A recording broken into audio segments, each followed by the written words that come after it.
Welcome to the Mindful Fire podcast. If you're enjoying the show, please leave a 5-star review on Apple Podcast. My dad will be so grateful. See you next time on the Mindful Fire podcast.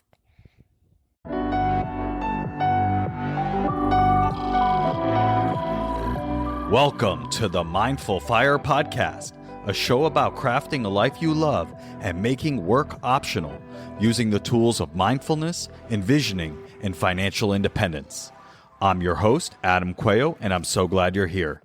Each episode of the Mindful Fire podcast explores these 3 tools through teachings, guided meditations, and inspiring interviews with people actually living them to craft a life they love. At its core, Mindful Fire is about creating more awareness and choice in your life. Mindfulness helps you develop self-awareness to know yourself better and what's most important to you by practicing a kind, curious awareness. Envisioning is all about choosing to think big about your life and putting the power of your predicting brain to work to create the life you dream of. And financial independence brings awareness and choice to your financial life, empowering you to make your vision a reality by getting your money sorted out and ultimately making work optional. And here's the best part. You don't have to wait until you reach financial independence to live out your vision. Mindful Fire is about using these tools to craft that life now on the path to financial independence and beyond. If you're ready to start your Mindful Fire journey, go to mindfulfire.org/start and download my free envisioning guide. In just 10 minutes, this guide will help you craft a clear and inspiring vision for your life. Again, you can download it for free at mindfulfire.org/start. Let's jump into today's episode.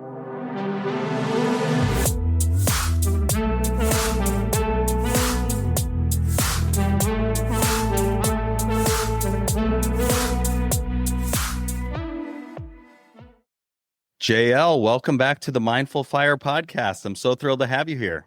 Hey, Adam, it's a pleasure to be back. Thanks for having me again. Yeah, it's really exciting to have you back to talk about the updated version that you just released of the Simple Path to Wealth. Before we jump into that, I would love to just start by having you share, what's been going on in your life since we last spoke. The last episode came out 2 or 3 weeks ago from the time we're recording this now. But we recorded it back in July. So a lot has changed in my life since then, but wanted to hear a little bit about what's been going on in your world since then. Well, that kind of leads us into the new edition of the Simple Path to Wealth, because that's what's occupied most of my time since then. I acquired earlier last year, I acquired an agent, which I hadn't had before, and trying to figure out what to do with my 3 published books already as I'm getting older and thinking about my estate and passing things on and making things as simple as possible for my daughter. And so we shopped a lot of ideas around to 5 different publishers. My intention actually at that point was not to redo the book, but my daughter Jessica got involved in the process because they said to her, whatever I decide is going to affect me for about a decade. It's going to affect you for half a century. So you may want to participate in the process. And to my amazement, I knew she was on the Simple Path to Wealth because we share numbers, and I could see that her wealth was building, and she was, had FU money and well on the way to being financially independent. But I didn't really understand the depth to which she understood the work. To my amazement, she said, I want to see this book continue, and I want to be part of it. I want to be the shepherd of it when you no longer are. I think we ought to do a new edition. And we had a publisher who had that same vision. Madeline McIntosh, who's the president of Authors Equity, and Jessica and myself undertook the project of creating the new edition. So that's what's occupied me since we last talked. Very cool. And I know you're now on the circuit, so to speak. We're thrilled that you took some time to be with us here today. Yeah, I can see you got your copy sitting next to you, which I appreciate. I do. Yeah, so the book itself is done. It's printed and it's being shipped out to all the different locations. So that heavy lifting, which was much more than I'd bargained for, candidly, that part's done. And now this is the fun part, is hanging out with you guys and talking about it. Yeah. Very cool. Well, I'm excited to dive into that. But just for the audience, Last time we spoke with JL, I was in the middle of a masterclass in the power of FU money. A lot has changed since we last recorded. I actually retired early from Google in September. And so I'm about 7 months in now to this quote unquote early retired life. I'd say semi-retired because I am building my business, doing corporate workshops and potentially doing my group coaching program again soon. So there's things that I'm doing, and I'm finding that I'm getting into a nice rhythm and routine with the business and just life in general. I found like the first few months were really untangling that masterclass in FU money. But boy, was that a lesson of just how much power and confidence having money in the bank gives you, right? So just to touch on the situation in a high level for the audience, I had a manager that decided they wanted to come after me, build a case against me, and try to get me pushed out of the company. And I learned that companies are set up to support the managers to do those things when they need to. Unfortunately, they can do whatever they want. This person was coming after me, and I immediately, when it was presented with you take severance or you go on a performance plan, I was in a position where I was, one, I was extremely taken aback and kind of blindsided by the situation. Knowing I had money in the bank made me bold, and I went right on the offensive. I was able to stand up for myself. I was able to navigate the situation with a level of resilience that, frankly, I didn't even know that I had. And a lot of that came from knowing that I didn't need the money, knowing that I had money in the bank, that I'd be able to put food on the table for my family. I just was able to stand up for myself and pursue and finish the things that I wanted to finish before ultimately exiting Google and moving into this next chapter of my life. And while it was an extremely difficult situation, I am very proud of how I handled it, very proud of, having been on the simple path to wealth, built up this wealth, built up this FU money so that I could navigate this without freaking out and compromising my integrity and all of these things that can happen if you need the money.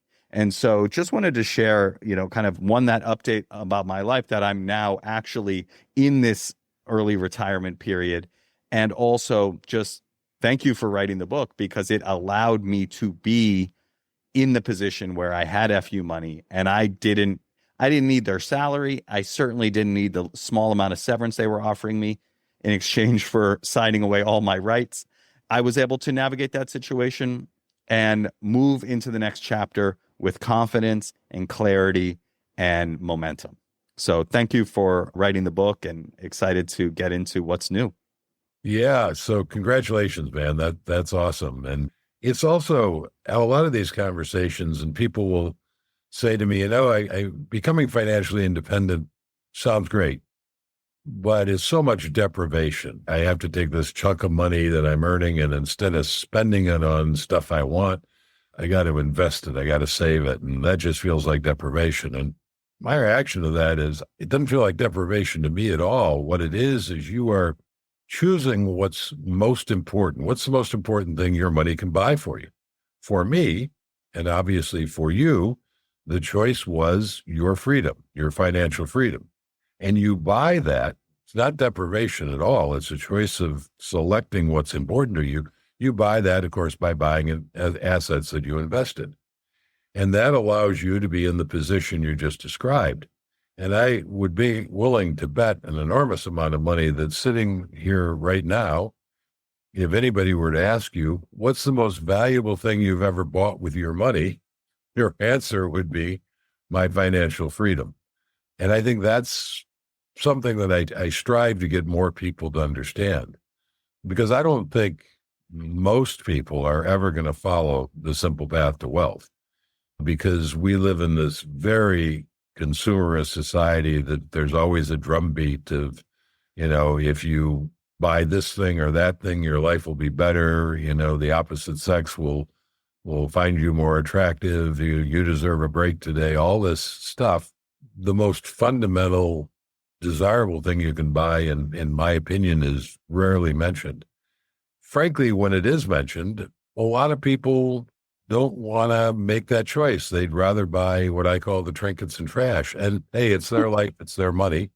You can do whatever you want to do. I think the real tragedy, by the way, would be to get in a situation like yours, having not done this, but also having not realized it was even an option, which is one of the reasons I do this interview and I've written the book and just revised it. But at least now, anybody who's listening to us, they may choose not to follow the simple path, and it's your life, it's your choice. But at least you know it was an option that was available. Final thing I'll say on that is you're a great illustration of what I'm always saying to people. It's an uncertain world we live in. And when I hear people say, well, yeah, that sounds great, but I love my job. I've got a great boss. They love me. I'm not at all worried about that. That can change, as it did for you, on the turn of a dime. Your boss can change. And suddenly it's not a boss who loves you or that you necessarily love. And that can profoundly change whether or not you want to continue to work there. This doesn't apply to Google, of course, but the company itself could fall on hard times and they might love you and still have to cut you loose. It's an uncertain world. And going through life assuming that that job will always be there for you, that paycheck will always be there for you, seems to me kind of a version of insanity. And by the way, this is not new thinking. You can go back in the Bible, and the Bible talks about, you'll have 7 years of feast and 7 years of famine. So during the 7 years of good times, you store grain. I mean, these are not new concepts, but for some reason, a large number of people in our culture don't see the need to store that grain. Yeah, it's so true. I mean, there are so many forces hitting the drumbeat of spend your money, spend everything you earn. But I was in this situation where I loved my job. I loved the company. I loved the boss. And then they decided to change some things around. And I got moved over to a new area and I got a new boss. And then I got another new boss. And suddenly I'm with someone who is not someone that loves me and who I love and has other ideas. And they decided they wanted to push me out. And there was very little I could do. I describe it as a slide. Once someone decides to put you on the slide in one of these big companies, the end of the slide is out the door. And if you've been living paycheck to paycheck, having a very expensive life, as many people who work for these big tech companies out in the Bay Area do, just by the necessity of living in the Bay Area because it's expensive, you are one bad manager away from a rude awakening. And this was a rude awakening for me. And I had the financial independence and financial, FU money to be able to weather it. It was extremely stressful. And I can only imagine the level of stress and anxiety and fear that people will feel if they don't have that. So buying your freedom, buying your security is the most important investment that we can make, in my opinion. In my opinion as well. And years ago, there was a guy named Andy Rooney. He's now passed away, but he used to do a final commentary on 60 Minutes, if I remember correctly. He was kind of a curmudgeonly old guy, and he had a great line one time. He said, don't expect too much from your company, even if it's a good company. And that's a profound statement. And you see people, when there's a recession, for instance, typically, the news will have some guy, typically in his mid-40s. He's just been laid off. He'll be saying something like, I gave 25 years to this company and now they laid me off and I'm about to lose my house. I listen to that. I think, wait a second, you had a management job for 25 years and you're months away from losing your house because your paycheck stopped? What were you thinking? And clearly, what that person was thinking, given the commentary, is the company has an obligation to continue to employ him. It doesn't. Just like you don't have an obligation to continue to work for any given company, you have the freedom to leave whenever you want to leave. The company has the freedom to keep employing you or not keep employing you. And there's nothing at all wrong with that other than a misplaced expectation. I mean, I've said to people, and sometimes it's a harsh lesson, what is it you think the company owes you? Did you do the job the company hired you for? Yes, I did. Okay. Did the company pay you the agreed amount of money for doing that job? Yes, they did. Did the company provide the agreed benefits that they said they would provide you? Yes, they did. The company's fulfilled its obligation to you, and you have fulfilled your obligation to the company. So you're both free to go your separate ways. This is not something that it seems to me is difficult to understand, but it does seem to be something that occurs to far too few people. So true. Well, so let's switch gears now, JL, into talking about the new edition of The Simple Path to Wealth. For that, I want to hand it over to Chris, my podcast producer, who joined me on the episode where I announced my early retirement from Google, where we got into the details. Welcome back to the podcast, Chris. Always behind the scenes, but it's great to have you on the interview today, and I'm excited for you to ask JL some questions about the new edition of The Simple Path to Wealth. Yeah, it's fun to meet you, Chris. Yeah, it's nice to meet you, JL, and thanks for inviting me, Adam. So jumping into Simple Path to Wealth, I know the first edition came out back in 2016, almost a decade ago. Right. And I've read it many times. I know most of our audience has probably read it. And I think most of us consider that first edition a classic. I mean, so there's nothing to improve on. So it stands a test of time, stands alone. I think we're all just curious. You talked about earlier, your daughter Jessica wanted to be involved and help shepherd the book forward into the future. Right. Beyond that, were there any specific reasons that you wanted to revise the book? Perhaps any loose ends you wanted to tie up in the last edition, or maybe addressing recent changes in the market in the past decade, or any investor preferences? And also maybe what is included in the new version that we can look forward to? Let me start by sharing a story with you based on your comment, your very kind comment that it's a classic that didn't need to be revised. So I want to say it was back in January when I was in the middle of the process of updating and doing all these changes and editing and edits. And it turned out to be a much more onerous task than I had ever anticipated. In fact, if I'd known how big a task it was going to be, I don't think I would have done it. But anyway, in the middle of January, when I'm in the depths of this kind of miserable part of the project, I'm talking to a friend of mine. At this point, it was kind of hush-hush that I was doing this, so he didn't know. And at one point in the conversation, he kind of said what you said. He said, JL, the great thing about The Simple Path to Wealth is you're never going to have to update it. It's timeless. And I didn't say anything to him at the time, but I'm thinking, by all that's holy, what am I doing here? Because he's right. Why am I putting myself through this misery? But I'm glad I did, because ultimately the new edition is, I think, a better book. First thing I would say is that if you have read the original edition, which, by the way, was fundamentally the writing was finished in 2015. So there's a decade, even though 2016 was the publishing of it. So one of the reasons that I wanted to do this at this juncture was a decade's a nice round amount of time. And first book was based on looking back 40 years, which was the time horizon of when I began investing, which was first year I invested and bought a stock was 1975. So to 2015, you're looking at this 40-year period. And I was curious now, of course, it's a 50-year period as to what it looked like half a century later. So the fundamental philosophy in The Simple Path to Wealth is unchanged. So if you've read The Simple Path to Wealth, the original, and you're on that path, candidly, you don't need to read the new edition.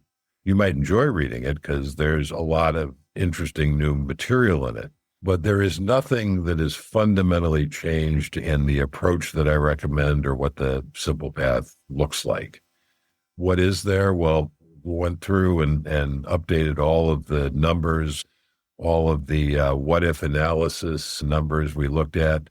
One of the more interesting things, by the way, is back when I was doing the original book, I thought, I ought to look at just how has the S&P done over this 40-year period. And by the way, 1975 is also coincidentally the year that Jack Bogle created the first index fund, an S&P 500 index fund. And kind of to my amazement, when I looked up those numbers, over 40 years, it had gone up on average 11.9% a year, just under 12%. And that's a stunning number. And that was not a number that I felt comfortable, and I still don't, suggesting anybody can rely on. But yet, nevertheless, that was the number. That 40-year period was not some golden age. We had the lost decade from 2000 to 2009. We had Black Monday, the worst one-day crash in history, worse than anything in the Depression back in '87. We had stagflation. So it was a pretty rugged time period. So that's an indication of just how powerful a wealth-building tool is, the stock market is. But I was very careful in the original book, if you look at it, and again in the new edition, by the way, to say, you should not do your planning based on expecting this level of return. So when I was working on the new edition, I thought, well, let's rerun these numbers. And of course, most people listening to us are familiar that this past decade has not been a cakewalk either. Well, it turns out over that 50-year period, it's now up to 12.2%. What's really striking to me about that is back when I first published The Simple Path to Wealth, most of the smart guys on Wall Street were saying, the market's done really well for the next decade, meaning the past 10 years for us now. You can't expect these kind of level returns. You have to kind of figure maybe 4% annual returns. Well, here we are. I mean, it did considerably better than 4% to pull that 50-year average up. So that was a little stunning. I still say you don't count on that going forward. You do have decades like from 2000 to 2009, 2010, where the market returned, I think, like a negative 0.63% or something. There can be long extended periods of time like there were in the 70s where the market goes nowhere. And of course, it's always going to be very volatile. But over time, it is richly rewarding. All of those numbers are updated. There's a new case study in the book, my absolute favorite, about my friend Tom, who at the age of 62 found everything in his life financially just went down the toilet. He'd had a couple of divorces. He lost his house. He went bankrupt. He was an advertising executive and at an age where he was unemployable. And he had nothing. I mean, he had a small pension from one of the companies he'd worked for a while. And at 62, he took his Social Security, which is the earliest you can take it. It also, of course, means that you get less money. In spite of all that, Tom has a great life. Tom is probably the happiest individual I have ever known personally. And I was asked in another interview, by the way, and this kind of surprised me, but maybe it shouldn't have, if Tom was a real person. And yes, Tom is a real person. He used to be a client of mine back in the 90s, which is how I know him. And then let's see what else is new in the book. There's a section at the end called Toolbox. One of my favorite parts of that section is the FAQ, because I have gotten a lot of questions over that 10-year period about all kinds of different things. And some of the FAQ questions, I think you've read the book, you'll see I actually can refer to sections in the book that answer it. But some for a variety of reasons, like how I feel about cryptocurrency, didn't feel like it belonged in the book, but it was a good thing in the FAQ section. That's there. One of the key questions, by the way, is, so is the simple path still valid? And I mean, I understand the concern behind that question, but it always kind of makes me laugh a little bit, because the simple path to wealth is a path that you're going to follow for decades. The idea that something in the near term is going to change that philosophy is, I mean, it's just not designed that way. It expects the kind of volatility that we're experiencing at the moment, for instance. That's just part of the process. So I think I prattled long enough. Hopefully I answered your question. I was very fortunate to get an advanced copy, and the original edition stands up on its own, but it's also great to see these updates. And I think especially for the new readers too, who have not read the book, right, this would be a good jumping off point to get to know your strategy and your concepts. It's an interesting point along those lines. And one of the reasons that I went with a publisher this time, because I was self-published before. So The Simple Path to Wealth, the original edition, has been enormously successful, but I think mostly in the FI community, the financial independence community. I am hopeful that with the marketing and distribution reach of my new publishers that it'll reach beyond just that community. So it will become much more readily available in bookstores, for instance, where somebody who's maybe never heard of financial independence will have the opportunity to stumble upon it and say, hey, maybe this is interesting, and I'll give this a look. The title certainly is helpful for that. You know, if you see this in the bookstore next to a bunch of books about like stock market and this and that, it's like, oh yeah, I'm going to read this one, the simple one. So hopefully, I think that's a really good point. Anyone who comes across the FIRE movement is going to come across your book. Whoever they talk to is going to recommend it. They're going to hear you on Choose FI, Paula Pan, any of these podcasts that you've been a guest on. But anyone who hasn't come across financial independence, which, as you said, is most people, you know, now they have a chance where your publisher is going to get it in front of them in a bookstore, in an airport, or various places. And I think that's so important because the more people that follow this, you know, the more people that can have freedom and create the life that they want. Or at least be aware of the opportunity. You know, I have to share a story with you about the title of the book, if you'll indulge me. I spent 3 years writing the original edition, and The Simple Path to Wealth was the title that occurred to me immediately, but I never liked it. And it was just, in my mind, it was just a working title that, like a placeholder until I came up with something better. And I never did. I never came up with anything that I thought was better. So when I published it, I still didn't really like the title, The Simple Path to Wealth. But I've learned I'm wrong, because countless people, like you very kindly did, have said, you know, this is what a great title for this book. It's a perfect title for this book. You know, it's attractive. So I obviously, I'm glad I never came across with some alternative that I liked better that probably would not have actually been better. Yeah, it's perfect. Yeah. I have one more question, JL, and this might fit better in the Q&A section, maybe jumping ahead here. But you mentioned your daughter, Jessica, throughout the book. And I know that The Simple Path to Wealth was really based out of a series of letters to her, your knowledge you wanted to pass on. So we hear about your daughter, we hear about the name Jessica. You talked about how she was involved in updating this new edition of the book. But can you tell us more about Jessica? Can you tell us, you know, how has the book impacted her in the past decade since it came out? How's she doing nowadays? I think we're all just wanting to know more about this mysterious person. Sure. So she's not mysterious to me, of course, but Jessica likes to tease me. She says, you know, Dad, if I'd listened to you when I was young, there'd be no blog. There would have been no Chautauquas, which were the events that I used to run. There'd be no books. And Adam and Chris wouldn't want to interview you.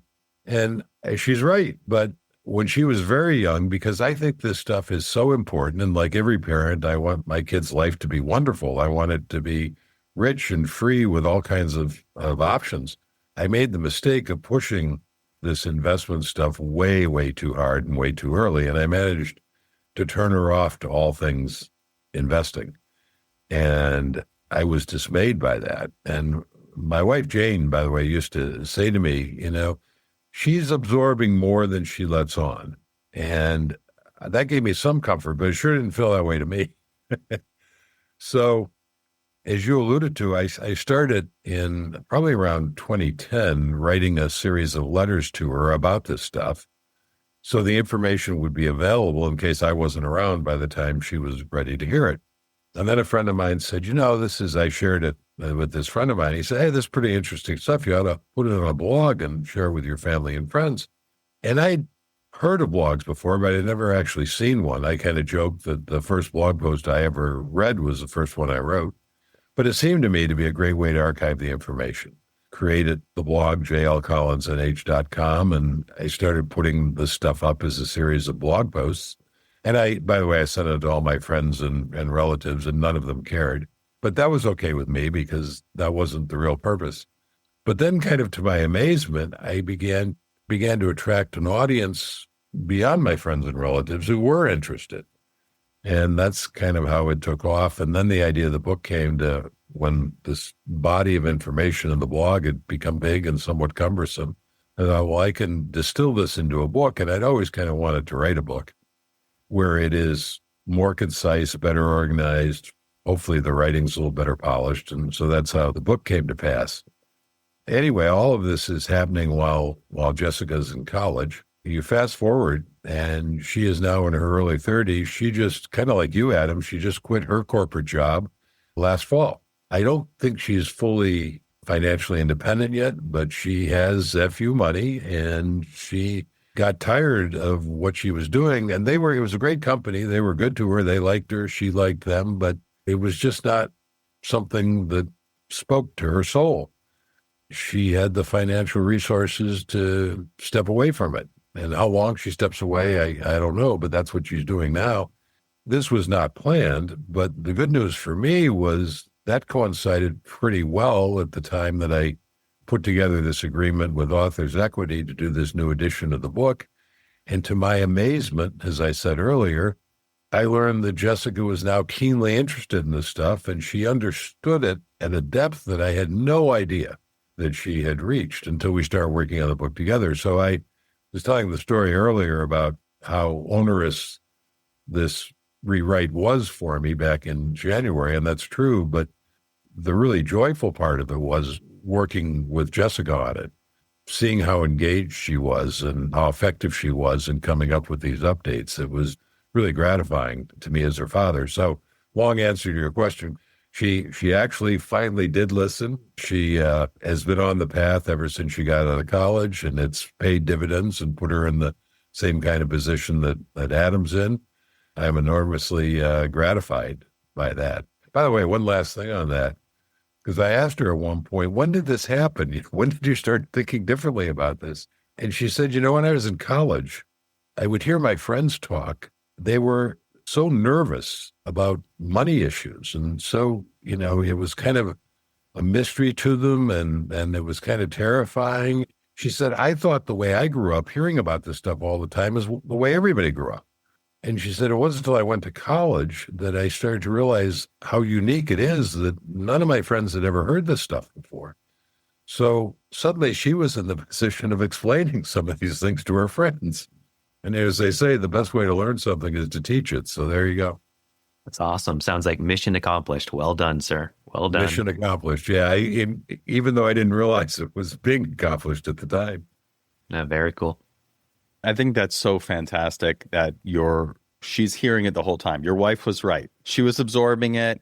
They're absorbing everything, for better or for worse. In this case, it was for better. And I think there's just such going back to, the purpose of working with a publisher to get it in the hands of more non-fire acolytes is so important. I talked to a guy the other day, like I went to Topgolf in the middle of the week because I'm now retired. So I'm like, perfect. And I ended up being next to this college kid. We ended up getting talking and whatever. And I asked him, are you familiar with financial independence, retire early? And he had heard of it and whatnot, but luckily he had been taking some actions, had some investments, and started thinking about it. But I just think about how powerful would it be if every person going into college or coming out of college, ideally, in high school going into college, before they take on all the debt, they know this information and they can put it to work in their life. And by the time they're your daughter's age, early 30s, they could be doing whatever they want. Exactly. What a world we would live in where people were doing this. I always had this idea of like teaching like a course to what they call nooglers at Google. Basically, just like, hey, you're now here. And a lot of those, nooglers were new grads or whatever, not always, but it's like, hey, you have all these things available to you at Google to build wealth and read the simple path to wealth, essentially, and start doing these things now, because these are smart, motivated, talented people. And let's be frank, like selling ads is probably not their life's work. And so if they can use this time at Google to build the wealth, then what could they do afterwards when they had the freedom to do whatever they want because work is optional? That really motivates me. And at some point, I'll have a nonprofit teaching mindful fire approach to, young people. But I just think that's such a powerful thing that your daughter is living. And that I'm living, but a little bit later than your daughter. You touched on something that I think is very important. And when Jessica was in college, she came home to visit one day for Thanksgiving or whatever the holiday was. And Of course, I immediately launched into lecturing her about financial stuff because I'm me. And she stopped me. And she said, Dad, I get it. I understand. I know this is important. I just don't want to have to think about it all the time. And that was an epiphany for me because it suddenly occurred to me, and I knew this intellectually, but I'd never really thought about it, that I'm the odd one out. People like me who love this stuff and revel in it, we're the odd ones out. Most people, and you alluded to this to the people at Google, they're smart, they're motivated, they're highly intelligent, but they have other things to do, like build companies or bridges or cure diseases or what have you. And they know getting this financial stuff is important, but they don't want to spend their time working on it. And the beauty of the Simple Path to Wealth is, like my daughter, if you understand a few basic principles and you implement a couple of basic, simple strategies, you're done. You can forget about it. You put it on autopilot and it makes you rich in the background while you go off and build the company or the bridge or cure the disease or whatever, which is what my daughter did. The beauty, I think, of the Simple Path to Wealth, and I'm basing this not so much on my opinion, but the feedback I've gotten is people who say, I've tried to understand this financial stuff for years, and I've tried to read countless books about it, but now I read the Simple Path to Wealth and suddenly it makes sense. Now I get it. Because I'm not writing for financial types, I'm writing for my daughter and people like my daughter, the people that you were describing at Google. That's exactly right. That was the epiphany for me. I had been putting it off for years. I had been thinking it was too complicated, didn't want to make the wrong decisions. Luckily, Right. I wasn't spending all my money, but I wasn't doing what I needed to do. Then I read your book. Shout out to David Moltz, who got me into this and introduced me to the book. And I was like, wait a second. I don't need $10 million to retire. I don't need infinity to retire. And I don't need to pick the winners and the losers. I can just buy it all, set it and forget it. I can do that. And then it will self-cleanse for me as it goes along. Exactly. And that was like, wow, that's so freeing and so empowering. And that's what I did. And it worked. And here I am. Pretty powerful stuff. And I recommend it to people. I send it to people. Like, I'm a big fan of getting it into more people's hands. So it's powerful stuff. Okay, so let's switch gears, Jael. Given that I'm now in this new phase of life in early retirement, I want to talk about withdrawal strategies and actually using the money that I've built and the wealth that I've built by following the simple path. At the moment, I am not necessarily needing to pull out money because my wife is still working, which apparently is called Wi-Fi. I have not known that, but someone told me, and then I thought it was like a well-established phrase when I was talking to people at Economy or wherever I was. But apparently that's the thing, where your wife is working and you're early retired, it's called Wi-Fi.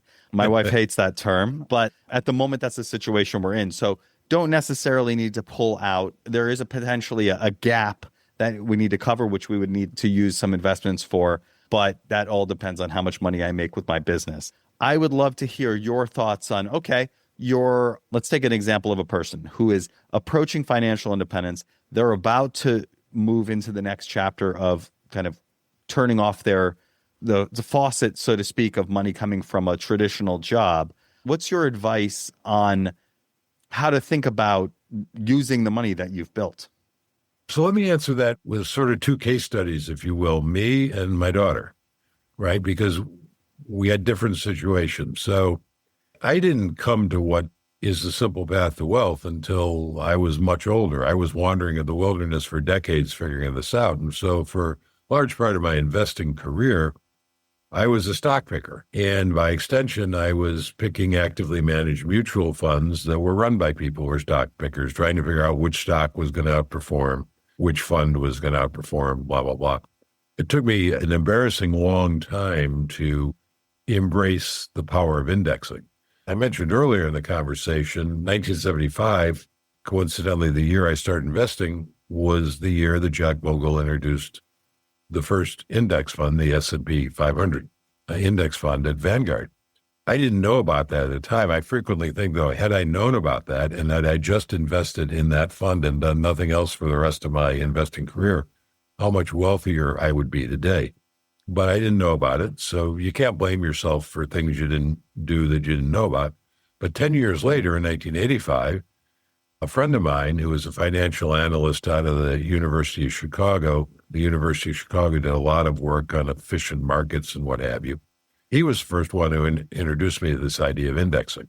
And it just was counterintuitive to me. So I resisted it for another 10, 15 years before I'm a slow learner. What can I say?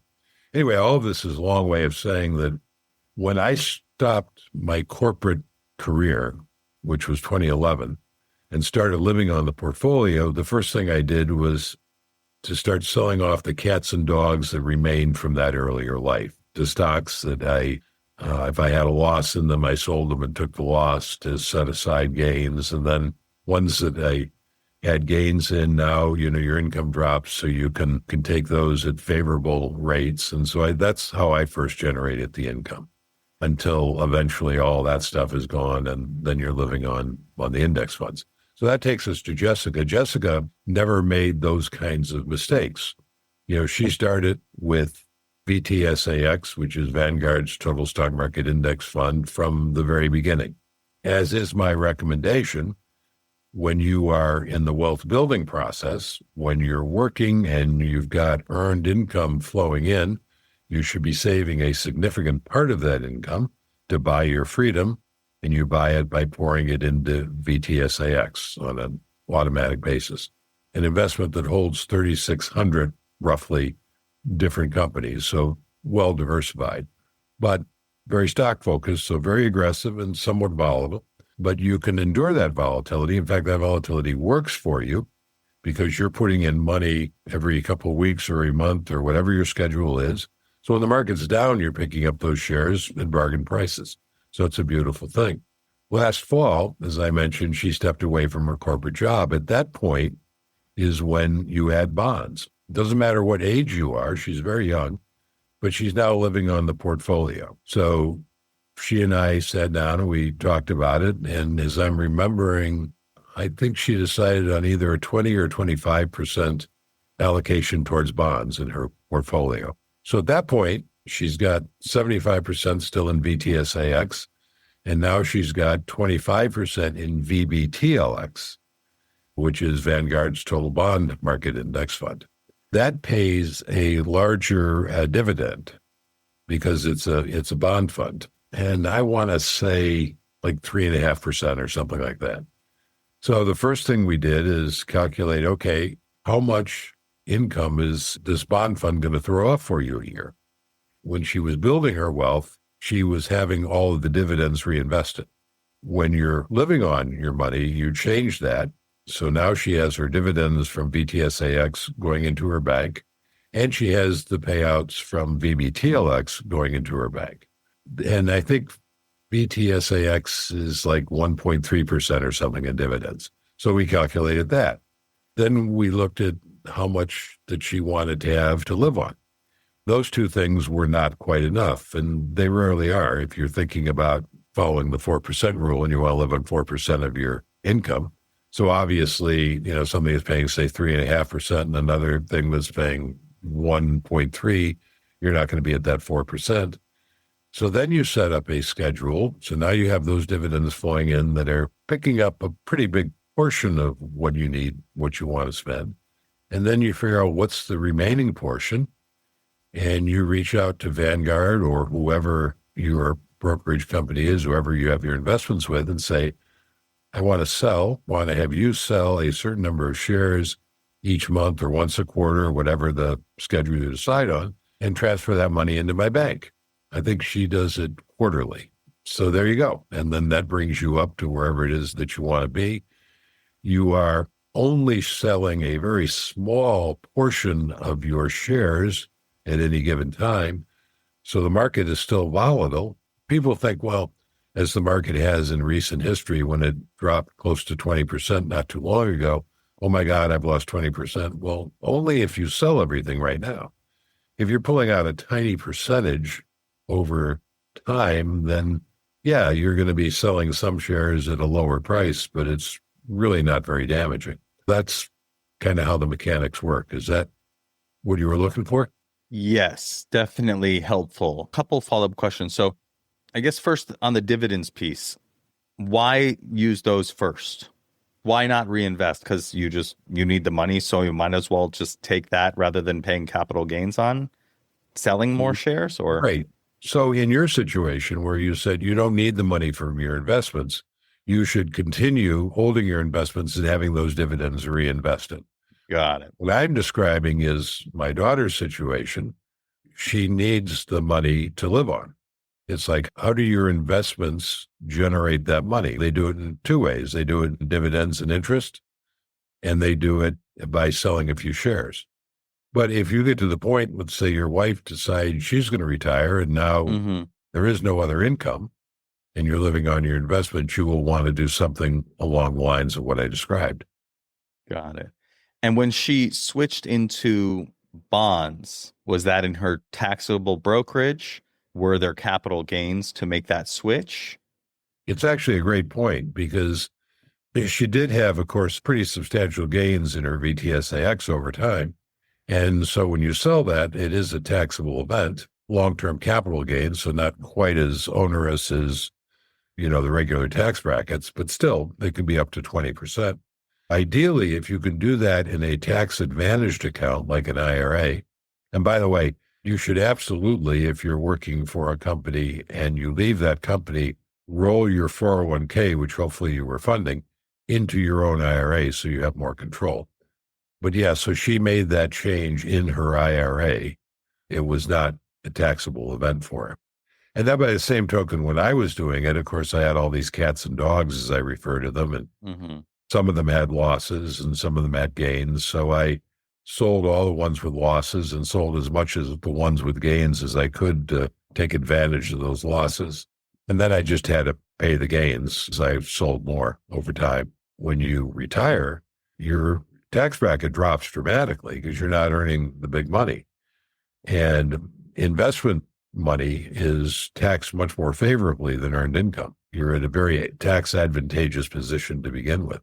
One more question on that. So she sold like in the IRA, and wouldn't those dividends be in the IRA?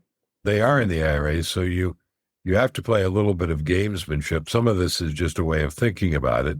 She also has a money market fund outside of the IRA, along with her stock fund. So she calculates what the amounts are, the dividends, and actually takes it out of the money market fund. Because as you point out, it's in the IRA and you don't want to pull money from an IRA. Right. That you don't have to, because that comes out at your earned income tax bracket rate. Now, one of the So other, she's basically getting the dividends in the IRA and saying, hey, I have this money here. I'm going to take it out over here. exactly, And it's the same. it's a wash. Right. The other thing along these same lines, which might be of interest, is if you've had a 401k and you followed my advice, you've rolled it into an IRA. Now you have an opportunity because your earned income has dropped so low, you're in a much lower tax bracket. Now you have an opportunity to start moving that traditional IRA money into a Roth IRA at little or no taxes. So this is a little bit in the weeds, and you have to look at tax brackets and all this to kind of figure it out. But you can move significant amounts of money from your traditional to your Roth with little or no taxes when you don't have any earned income anymore, because you have standard deductions and all this kind of thing to play with. So there are some really interesting posts that people like the Mad Scientist have written about doing this. People should be aware that this is the opportunity. And then, who knows, you might go back to a corporate gig. Jessica might go back to a corporate gig. At that point, you reverse all this stuff, right? You sell off the bonds, you go back into total stocks, and you start building that from your earned income again. I think it's very unlikely that you and Jessica will never make earned income again. You didn't get to this position without being smart and fairly well driven. It's also striking to me there's a lot of fear around taking this step, and there shouldn't be, in my opinion, because first of all, if you look at the 4% withdrawal rate, which is kind of an accepted barometer, that's a very conservative number. But number two, if you're doing this at a young age, like you and Jessica are, the idea that you're not going to make any more money for the rest of your life and you're only going to live on the portfolio, I've met an awful lot of people over the last 15 years I've been doing this in the FI community, and there's not a single one I've met who've retired at a young age to do nothing. I don't think it's the way humans are wired, basically, let alone the kind of human that accomplishes this level of financial independence. One other question on the kind of the timing of the withdrawals of her selling the stock to live off of, Right. assuming that I were in a situation where I was living off the portfolio, that my wife stopped working and I wasn't making any income or whatever that gap difference is. Would you recommend I asked this question to OG from the Stacking Benjamins podcast. His advice was basically have 2 years living expenses in cash, front loading those sales to have that cash buffer just in case the market drops. And he basically suggested having like a threshold, like if the market drops more than 20%, I'm living on cash until it recovers. So you don't have to sell low to do that. But you were saying if you're taking out small pieces each time, each month or each quarter, it doesn't matter too much. But what are your thoughts on having like a cash cushion to live on so you can avoid or you can mitigate series of returns risk? It's not my preferred approach. It's a very conservative thing to do. As I mentioned, Jessica does have a money market fund, so she does have a bit of a cash cushion. I don't think it's anywhere near 2 years worth of living expenses. The problem with that is that money doesn't work very hard. And I want my money to work as hard as possible, most of my money to be working as hard as it possibly can. And that means in stocks. And I think that advice comes out of the fear around market drops, and especially market drops that last for extended periods of time. Right. So I get that. But referring to what I said earlier, well, let's put some numbers on it. If you have, say, 25% in bonds and 75% in stocks and broad-based low-cost index funds, that is going to throw off, I'm going to say today, about 2.5%. You're going to get 2.5% of whatever your lump sum of money where you don't have to worry about selling shares at all, period. Now, let's suppose that you need more than 2.5%. You want the full 4%. Now you have to make up another 1.5%. So the worst thing that's going to happen in any given year is you are going to sell 1.5% of your stock fund at an unattractive level. I think I'd rather endure that to have the power of growth that stocks give me in the good times, which are on average 75% of the time. The market goes up 75% of years and it goes down 25% of years. In my mind, I would rather have that. Now, let's suppose you hit a really bad period like 2000, 2009, where that's essentially not going anywhere for a decade. Well, you're still not pulling out that much money. And when it turns around and comes roaring back, as it always does, you still have a large chunk of money invested in those stocks to come roaring back with it. So I don't feel that need. You're not going to get a lot of pushback from me. If somebody's listening to this and says, well, yeah, but I just feel a whole lot more comfortable if I had 2 years of living expenses sitting in cash, go for it. Because there are a few things more important than being able to sleep at night. So if that lets you sleep at night, you'll get no argument from me. It's not the optimal financial thing to do, in my view, but it might be the optimal psychological thing to do, depending on who you are. Got it. And isn't moving into bonds doing a little bit of that? Like they're still invested, so it's growing more than cash, but it's not stocks, right? So you're taking a little bit of the earning power away, getting the dividends from that, but you also keep the shares you don't have to sell. Am I thinking about that correctly? You are thinking about that correctly. And the other thing, I mean, this gets a little deeper in the weeds, which is fine. The other thing is when you're pulling the money, and if the stock market's way down, well, you don't have to sell your stock shares. You could sell some of your bond shares. And bonds tend to do better when stocks are down. So this year is kind of instructive because people sometimes think, well, when stocks are down, bonds should be up. And that's not necessarily true. I mean, there are bad times when they both go down together. I think 2022 was one of those bad bear market times. But a lot of times, like the beginning of this year, Stocks went down close to 20%. Bonds also went down. I want to say maybe 3% or 4%. So they still lost ground, just not as significantly, which is a big help in preserving your wealth. You don't expect your bonds necessarily to be going up in a really bad market. You can expect them to be going down more slowly. Gotcha. Thank you for kind of walking me through that. I appreciate the various, approaches or ways to think about that. So much of the conversation about this is focused on the path to retirement, on the path to financial independence, Right. but not necessarily about getting there and then afterwards. So definitely hope this is helpful for people. Figuring out what to do once you're there, that's kind of the fun part, right? Yeah, I guess it's a good problem to have. All right, so let's switch gears. Usually we would do the Mindful Fire Final Four, but you did that last time. So let's take some questions from the audience. This is the first time we're going to be doing this. Really excited to bring some voices from the audience into this conversation. If you're listening to this and you want your questions answered on a future episode, you can always submit your questions at mindfulfire.org/voicemail, or you can always just reply to my email, which you can sign up for at mindfulfire.org/start with your question, either recorded or in a written format. But let's jump into some questions. First question comes from Natalie. Hi, JL. Thank you so much for your book, The Simple Path to Wealth. I'm Natalie, and my question is around debt. I love the premise of your book. Spend less than you earn, invest the surplus, avoid debt. And there's other people who also agree that we should avoid debt, like Dave Ramsey. He does not believe in credit cards.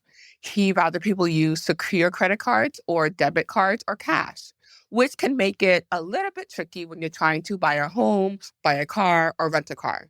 There's other people who think that there are good debt and bad debt. Good debt would be a mortgage or a reasonable car note. Bad debt would be a credit card loan. And so where do you stand with avoiding debt? Do you support people not using credit cards and using a secure credit card? Do you think there is good debt and bad debt? Thank you so much. Oh, thanks for the question, Natalie. That's actually two questions. Let's start with the credit card question. I think credit cards are kind of like chainsaws. They're extremely useful and powerful tools and extremely dangerous. So if you're going to use a chainsaw and you need a chainsaw for whatever reason, there's probably nothing else that can do that job as quickly and as effectively, and probably a few other things that can hurt you as badly. So you want to learn how to use it very carefully, and you want to keep your wits about you at all times. All of that applies to credit cards. And if you can do that, then credit cards become like a chainsaw, an extraordinarily useful tool that won't actually leave you bleeding on the side of the road. So that's how I think about credit cards. And if you can do that, then they are distinctly, for reasons you mentioned, better than something like a debit card. If you can't do that, you should never pick up a credit card. Just like if you can't safely operate a chainsaw, you should never pick up that particular tool. Good debt and bad debt.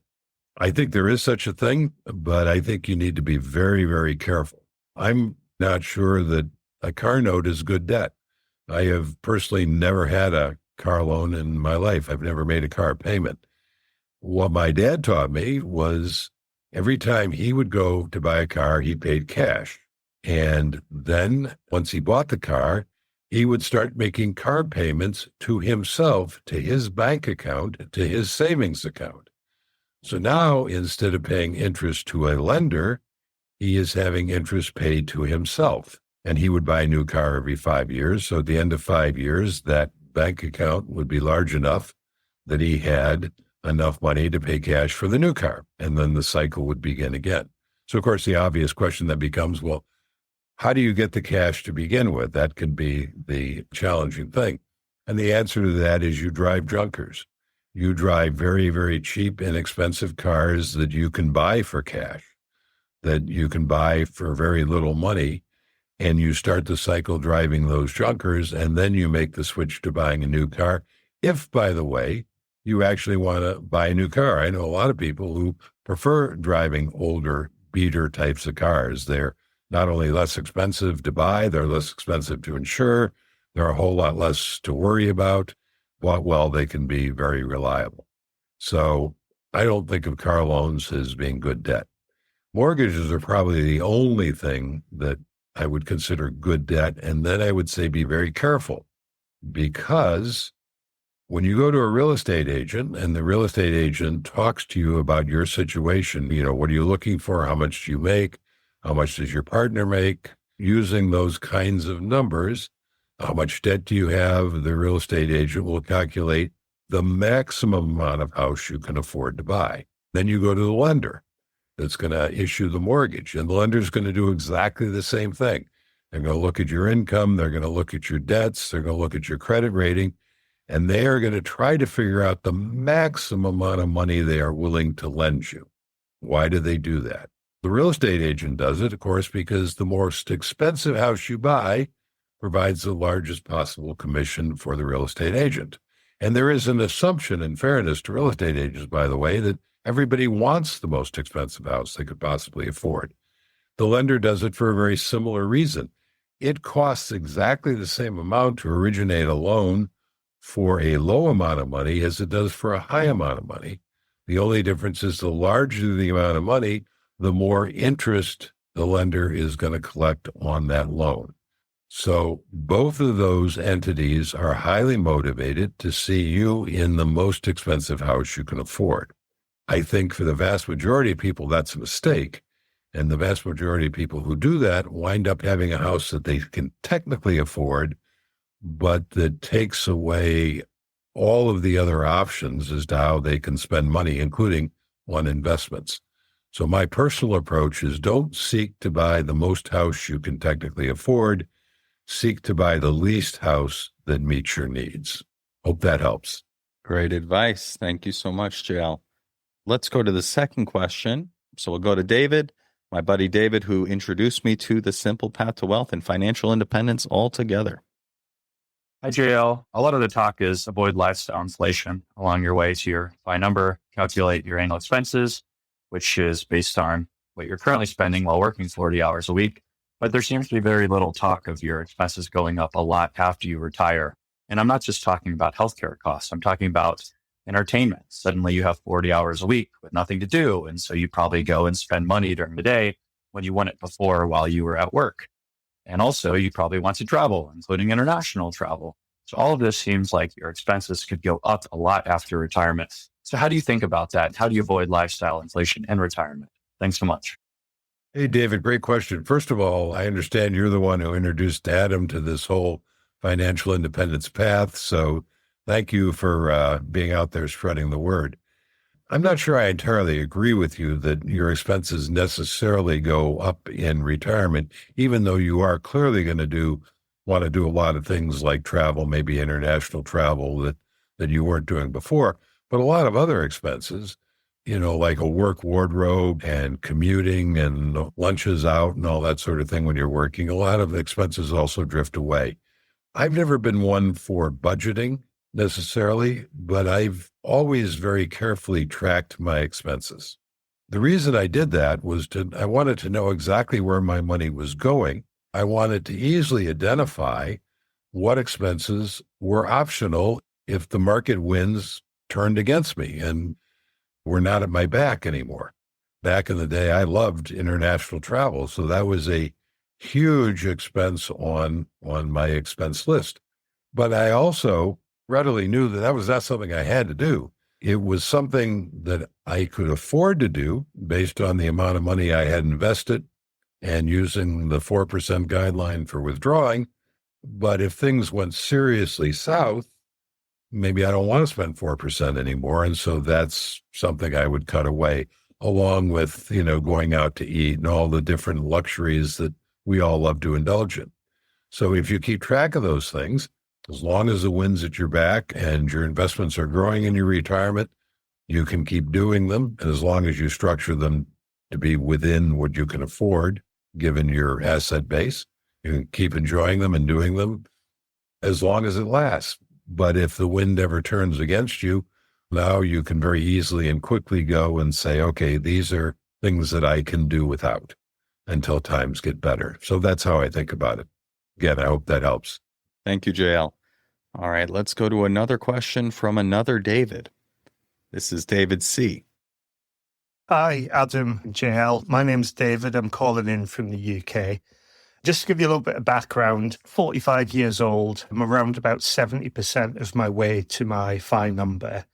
I've got my funds in two main accounts, largest one being a pension account, which is locked up until the age of 57, so 12 years from now. And I've got enough in there now to hit my FI number in about 8 years. It's an 8% level, so quite comfortable with where that is. I've then got an account which in the UK is called an ISA, which I think is similar to your sort of Roth, which is a post-tax, fully accessible at any time. I've got circa about 200k in there. I've had a turbulent few years with work. I've had redundancies, layoffs, a few mental health challenges as well, and currently in a role that I'm not really enjoying that's coming to the end of a fixed-term contract in a couple of months. My plan is to go down the barista FI route. So I've spent quite a lot of time sort of listening to various podcasts and sort of getting my mind around that. Still find it a little bit daunting, if I'm honest. I think having so long with a salaried role and being used to that. My question really is around just the logic of the calculations, really, and just wanted to bounce that off you. So I need circa 4k a month for living expenses. I do make probably around half of that with side hustles at the moment, so need to draw down circa 2k a month. So just checking my thinking, I've done a bit of a depletion calculation. So starting off with the 200k that's accessible and 12-year time frame, subtracting 24k off of that figure in the first year and then assuming an 8% growth on the balance gets me to 190k starting position for the second year. And then I've continued that cycle on a spreadsheet. We all have a spreadsheet. And I'm fairly confident that should last me the 12 years. But I just wanted to check my thinking and any other advice you might have on it. Thank you. Yeah, so David, a really interesting question. And I think it's very relevant to the conversation that Adam and I had earlier in this podcast.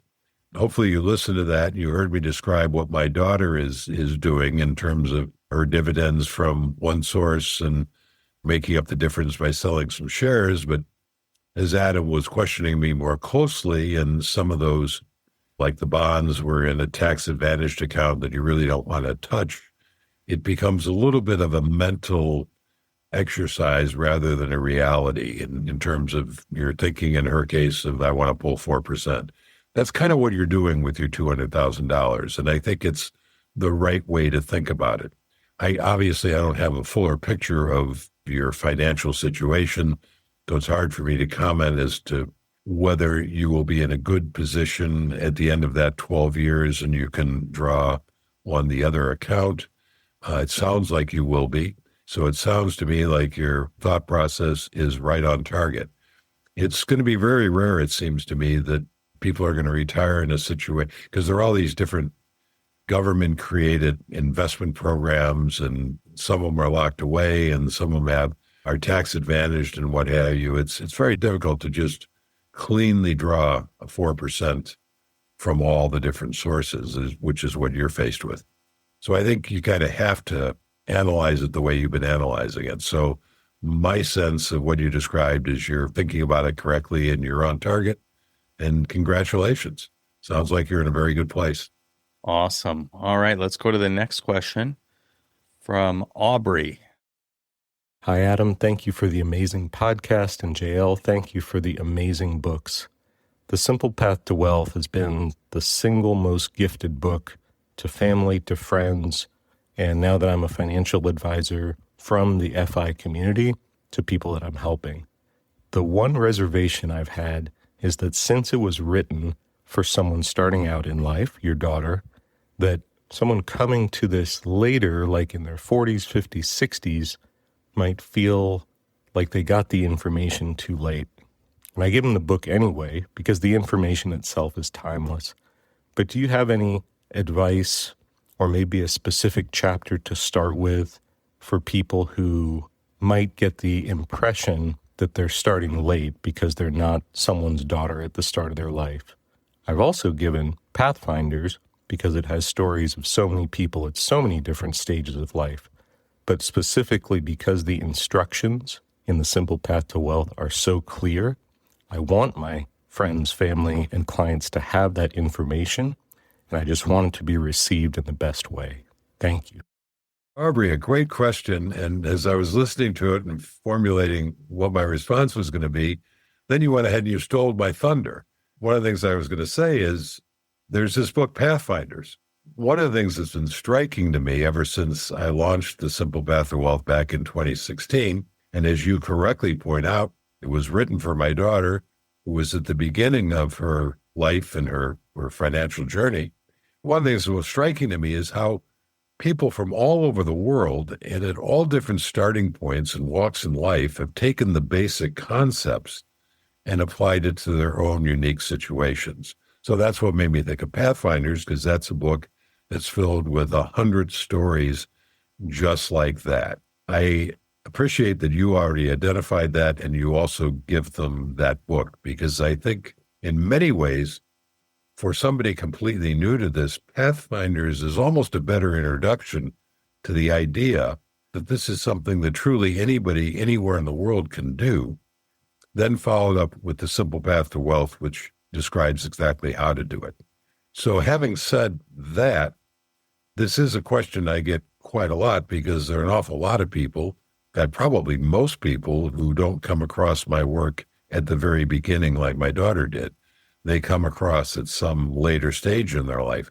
A lot of times they've been investing, like I did candidly when I was younger, in lots of other things, individual stocks, actively managed funds, stuff they have to unwind. Sometimes, unfortunately, they're later in life and deeply in debt. They've got to unwind that. What I say to people is it's a journey. It's a journey that, depending on your savings rate, is going to take you about 10 to 15 years. And that doesn't matter where you start. So if you start early, like my daughter, you're completing that journey in your early 30s. If you start that journey at 30, you're completing it in your early to mid 40s. If you start it at 50, et cetera, on the way. So it doesn't really matter when you start the journey. If you have an aggressive savings rate, which is what it's going to take, I recommend 50%. A lot of people say that's outrageous. Nobody can possibly do that. Well, I've known countless people, including myself and my daughter, who have done it. But what's interesting to me is, by the way, I get pushback from the other direction from people who say 50%, that's nothing. I do 60, 70, 80%. Whether or not you can do it, or any individual can do it, is entirely up to their mindset, in my view. But it is going to be a journey. The bigger your savings rate, the shorter that journey will be, and you will complete it at whatever point you start, that much later in your life. Well, the other thing to appreciate is that it is a journey. And even if you don't technically get to being completely financially independent, you will be better off than if you hadn't started. You start like any journey, you take the first couple of steps, and you're just a little bit stronger than you were the day before. It's like going to the gym. You're not going to walk into the gym and bench press 300 pounds, but you go in and you bench press whatever you can, and you're a little bit stronger the next day and the next day. It's a building process. So let's suppose your goal is to have $1 million, and at the end of your journey, you've only got $500,000. Well, is that a failure? Are you worse off because you didn't technically get to your goal? No, I would suggest you're considerably better off, even though you only got partway there. One of my all-time favorite quotes comes from Leo Burnett, who was an advertising executive decades ago in the U.S., and this quote is in both editions of my book, by the way. And the quote is, if you reach for a star, you might not get one, but you won't come up with a handful of mud either. And I think that's a great way to think about this overall. Very good. Thank you, JL. All right. Who's next? Let's see what we got. We got Lila. Hi, JL. Your Simple Path to Wealth, which was featured on Google Talks a few years ago, was awesome. With everything that's going on, do you still recommend S&P 500, low-cost index mutual funds? What else should those of us who are FI curious know right now? Great question. I'm glad you liked the Google Talk. That was actually 2018. The last time I checked, and it's been a while, but that particular Google Talk has the most views of any financially oriented Google Talk of all time. I feel really good about that. I am fine with an S&P 500 broad-based index fund. I think that's a great choice. It's not quite my favorite fund. My favorite fund is VTSAX, which is Vanguard's total stock market index fund. But the truth is, if you track those two funds over time, their performance matches very, very closely. And the reason for that is in VTSAX, about 80% of it is made up of those Index 500 funds. So if you're in the Index 500 or you prefer it for whatever reason, you'll get no argument for me. It is a great choice. In terms of what people on this path should be thinking about, given today's circumstances, my answer to that is nothing different. The Simple Path to Wealth is designed to take us through turbulent times. It's designed to expect those turbulent times. It's something you're going to implement over decades. I guess the thought I would leave people with, and it's something that I drum pretty heavily in the book and in my interviews, is that the market is volatile. So when the market goes down, which it does on a regular basis, that's a perfectly normal part of the process. There is nothing unusual going on. It is to be expected. It always passes, and then the market always begins its relentless march back up. And sometimes, it goes down 10%, which is considered a correction. That happens on a very regular basis. Sometimes it goes down 20%, which is the threshold where they consider it a bear market. That doesn't happen as often, but it happens on a regular basis. And every now and again, the market will crash like it did during COVID. Some people are afraid that it's about to do now. That, too, is a normal part of the process. And I remember when COVID happened, everybody was saying, oh, but JL, this time is different. This time's a pandemic. This time people are dying. This time economies around the world are all shut down, all of which was completely true. My response to that is it's a different trigger because every stock market crash has a different trigger because they're always a surprise. You never know where that trigger is going to come from. So the trigger is always different, but it never lasts. I mean, sometimes, as we talked about earlier in this conversation, the market can have a bad decade. And the best thing you can do is take advantage of those lower prices by continuing to accumulate more and more shares.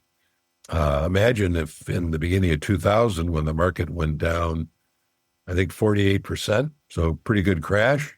If you'd bailed out and sat on the sidelines, you would have just eaten that loss. If you continue to hold and invest it over the next 10 years, you would have added more and more shares. And when the market finally did turn around, beginning in 2010, and skyrocketed, as it's done for the last 15 years, you would have reaped enormous rewards for your patience. And that's the essence of following the simple path to wealth. Just keep acquiring more and more shares. And if the market drops, consider it a gift that the market gods have given you to allow you to acquire shares at lower prices. Thank you, JL. Let's go to the next one from Kylene. Hello. My question is, given the high interest rates that high-yield savings accounts are currently paying, would you consider using high-yield savings accounts in lieu of bonds, since high-yield savings accounts are paying almost as much interest and are FDIC insured? Thank you. Sure. If you want to use insured savings tools, then that's fine. The reason I like bonds is that they are a little more flexible. I'm trying to think about how to answer this without going too deep in the weeds, but with bonds, when interest rates rise, the value of your bonds falls. And in that case, you're probably going to want to be in a regular savings account. But when interest rates fall, the value of your bonds rise. So with a bond fund, you have the opportunity for capital appreciation as well as that ongoing income. And remember, we are in this for the long term if you're on the simple path. So that's kind of why I prefer bonds. But you're right. At the moment, high-yield savings accounts, actually, I think they pay more than a total stock market index fund. So you can certainly do that. You'll just have to be a little more nimble if rates turn against you to move out of them. And if you're locked in for some extended period of time, of course, that will be more difficult. But there's nothing wrong with a FDI-insured savings tool, whether it's a savings account or a CD or whatever it might be. Very good. And let's go to the last question from another friend of mine, Rashawn. Hi, Adam. I'm Rashawn. I am an entrepreneur, and I also happen to be one of your best friends. So I'm taking full advantage of being able to ask this question. I know that I can back into whatever my number is that I need to hit in order to feel like I am ready to retire. And that's going to be based on what I want my lifestyle to look like as I'm heading into retirement. How do I go about thinking about what do I want out of my retirement? There's just so many different possibilities that I could go for. I don't even really know. Maybe the things that I want now are not the things that I'm going to want when I'm 50 or 60 or what have you. And so what are the guidelines or frameworks that I can use to think about how to prepare for whatever inevitabilities there are as I'm thinking about my future? So I am the absolute worst person to ask that question of, because when I retired, I had not given a single thought to what I was going to do in my retirement. I think it's probably a good idea to give a lot of thought to what you want to do and what inspires you.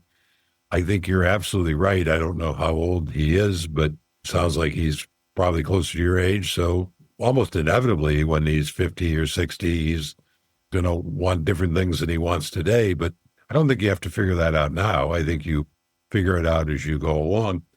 The one comment I will make is I think it's worth thinking about what age you are and what things both appeal to you at a given age and you are physically capable of doing at a given age.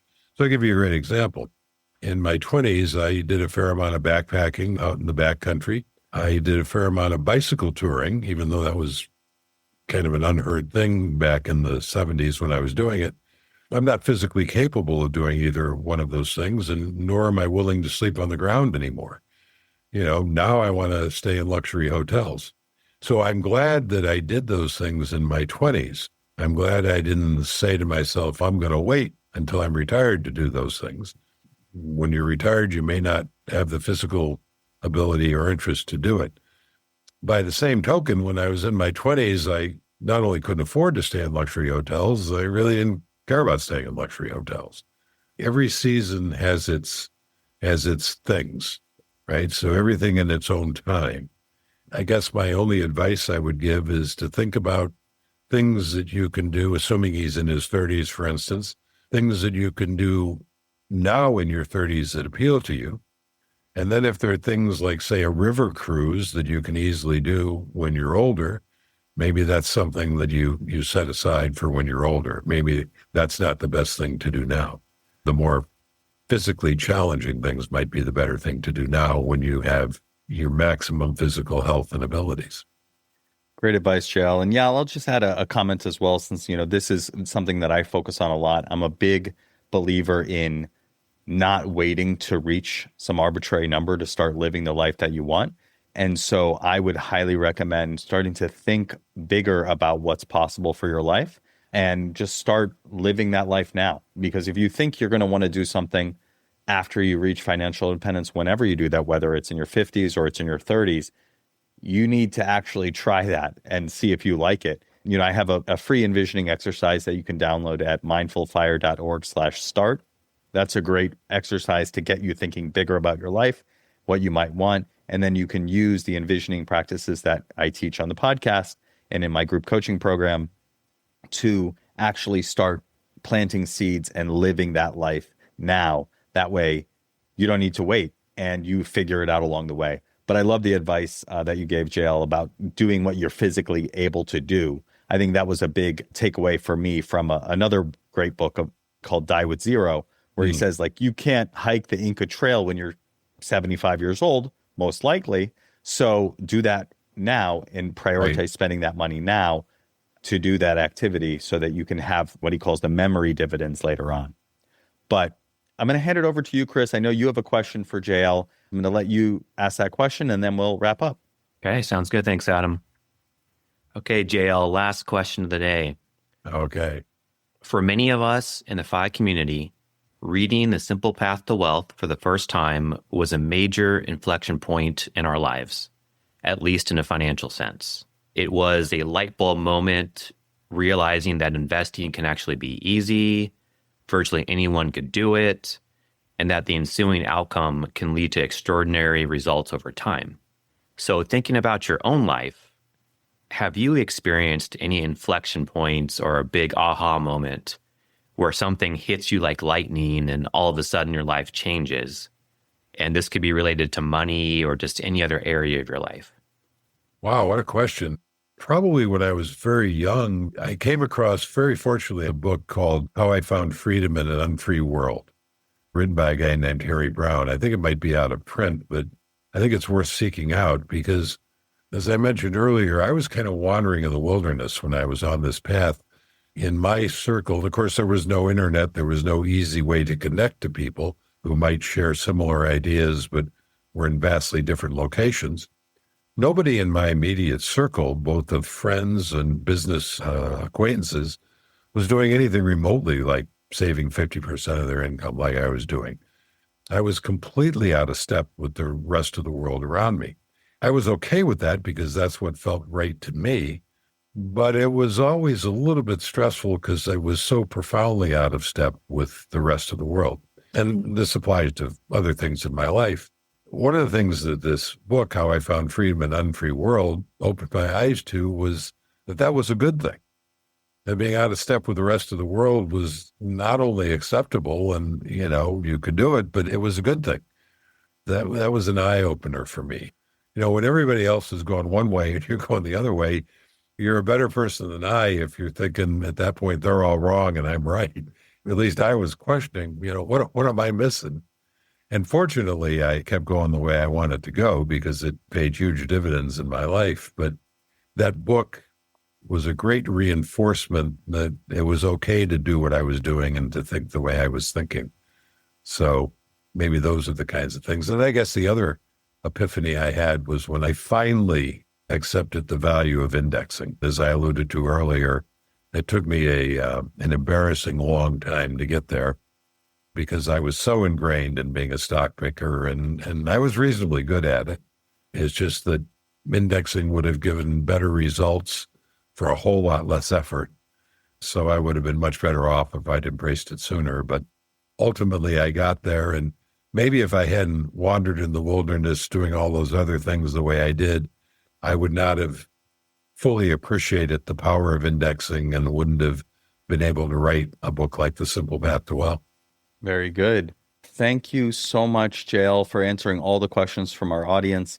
I think that was a lot of fun. I want to do more of that. So again, if you're listening and you want to send in a question for me or a future guest, you can do that at mindfulfire.org/VM or mindfulfire.org/voicemail.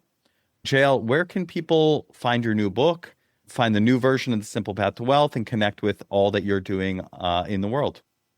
Well, so if all goes according to plan, you should find it very easy to find the new edition of The Simple Path to Wealth. It should be in bookstores. Obviously, it's available on Amazon. You can already pre-order it. I think it becomes available on May 20th. The best way to find me is to go to the blog, which is jlcollinsnh.com, and you can find me on X. You can find me on Facebook. My new publisher is putting out a newsletter based around following the simple path to wealth. So I kind of now have a team doing some really interesting things, and, you'll be able to sign up for that. You'll find more of me than you probably care to.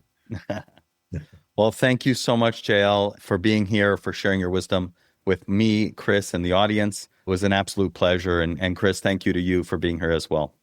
I thoroughly enjoyed it. Great questions. I appreciate that.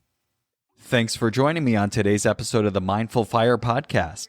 If you enjoyed today's episode, I invite you to hit subscribe wherever you're listening to this. This just lets the platforms know you're getting value from the episodes and you want to be here when I release additional content.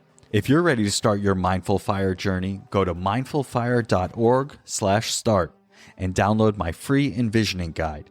In just 10 minutes, this guide will help you craft a clear and inspiring vision for your life. Again, you can download it for free at mindfulfire.org/start. Thanks again, and I'll catch you next time on the Mindful Fire Podcast.